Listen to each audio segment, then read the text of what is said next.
सभी सुंदर साथ जी के चरणों में कोटान कोट प्रेम प्रणाम। सुंदर साथ जी, पिछले वीडियो में हमने श्री परिक्रमा ग्रंथ का प्रकरण 14 पूर्ण किया।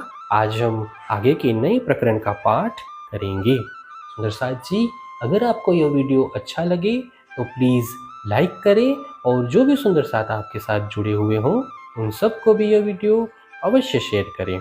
सुंदर साथ जी, जिन्होंने अब तक हमारे इस चैनल को सब्सक्राइब नहीं किया, वे प्लीज़ इस चैनल को सब्सक्राइब कर दें ताकि आने वाले नए वीडियो का नोटिफिकेशन आपको तुरंत मिल जाए। जमुना जी का मूल कुंड, कठेड़ा, चबूतरा, ढापी तथा खुली 7 घाट। किनारे मोहल जोए के, तुम मील देखो मोमिन। पाऊँ पलक न छोड़िए, अपना यही जीवन।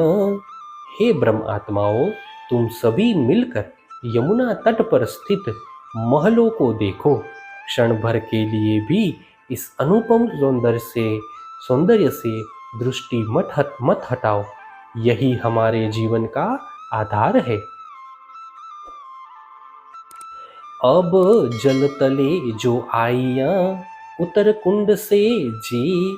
केता क फेलियां तले दरख्तो, और निकसी नहर बड़ी ए। यमुना जी का यह जल अधबीज के कुंड से प्रवाहित होकर नीचे उतरते हुए दोनों किनारों के वृक्षों के मध्य से होकर एक बड़ी नहर की भांति पूर्व दिशा की ओर आगे बढ़ रहा है। जो ये जमुना का जल जो पहाड़ से निकसत, सो पहुँचिया तले चबूतरे। ये बैठक अति शोभित। यमुना जी का यह जल पुखराज पर्वत से निकलकर ढके हुए चबूतरों के नीचे से होता हुआ आगे बढ़ता है। इस चबूतरे पर बैठने के लिए सुंदर स्थान है। तीनों तरफों कठेड़ा, ऊपर छाया दरखत। सो छाया मोहलों पर छई, ये रूहे लेवे लजत। इस चबूतरों के तीनों ओर कठहरा है। ऊपर से वृक्षों की छाया पड़ रही है। चौथी ओर यह छाया किनारों के महलों पर भी छाई हुई है। यहाँ बैठकर ब्रह्म आत्माएं आनंद का अनुभव करती हैं। जो ये जमुना के मूल में उतर जल चबूतर, और कुंड एक इत बनियो, जहाँ से जल चलिया उतर। यमुना जी का यह जल मूल रूप में पुखराज की तलहटी से पूर्व की ओर प्रवाहित होता हुआ ढके हुए चबूतरों से उतरकर आगे मूल कुंड में पहुंचता है और वहां से भी उतरकर यमुना जी के रूप में प्रवाहित होता है। इत भी चारों तरफों बैठक, शोभा लेत अति सोए। तीनों तरफों कठेड़ा, जल उज्ज्वल खुशबोए। इस मूल कुंड के चारों ओर बैठक है। इसकी शोभा अद्वितीय है। इसके तीनों ओर कठहरा है। वहां पर उज्ज्वल जल की सुगंधी आती है। जुदे जुदे रंगो जवेर ज्यों, कहाँ कहूँ झलकार। ये कुंड कठेड़ा चबूतरा, सिफत न आवे सुमार। यह कठहरा रत्नों की भांति विभिन्न रंग का है। इसके प्रकाश का वर्णन कहाँ तक करें।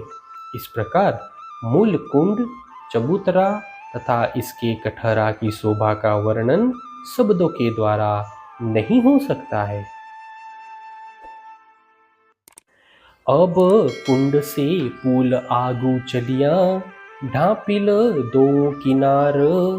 दो तरफों बैठके, थंब चले दो हार।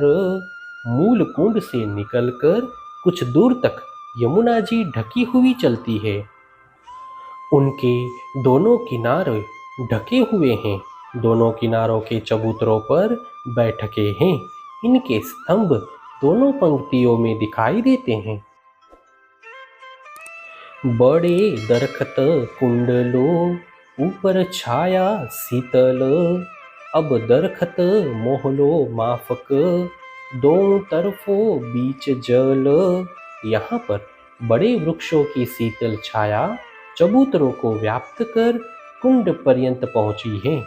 ये वृक्ष भी महलों की भांति दोनों ओर समान रूप से चलते हैं। मध्य में यमुना जी का जल प्रवाहित होता है। इत दोनों तरफों कठेड़ा, ऊपर शोभित जल निर्मल, जहाँ लग जल ढाप्या चल्या, जुबा कहाँ कहे इन अकल। यमुना जी के दोनों किनारों पर निर्मल जल के ऊपर कठहरा सुशोभित है। जहाँ तक यह जल ढका हुआ प्रवाहित होता है, उसकी अद्वितीय शोभा का वर्णन इस बुद्धि के द्वारा नहीं हो सकता है। हे सुंदर साथ जी, इसी के साथ श्री परिक्रमा ग्रंथ के प्रकरण 15 की 10 तक की चौपाई का पाठ पूर्ण हुआ। आगे की चौपाइयों का पाठ हम नेक्स्ट वीडियो में करेंगे। सुंदर साथ जी, अगर आपको यह वीडियो अच्छा लगा तो प्लीज़ लाइक, शेयर और सब्सक्राइब अवश्य कर दें। प्रणाम जी।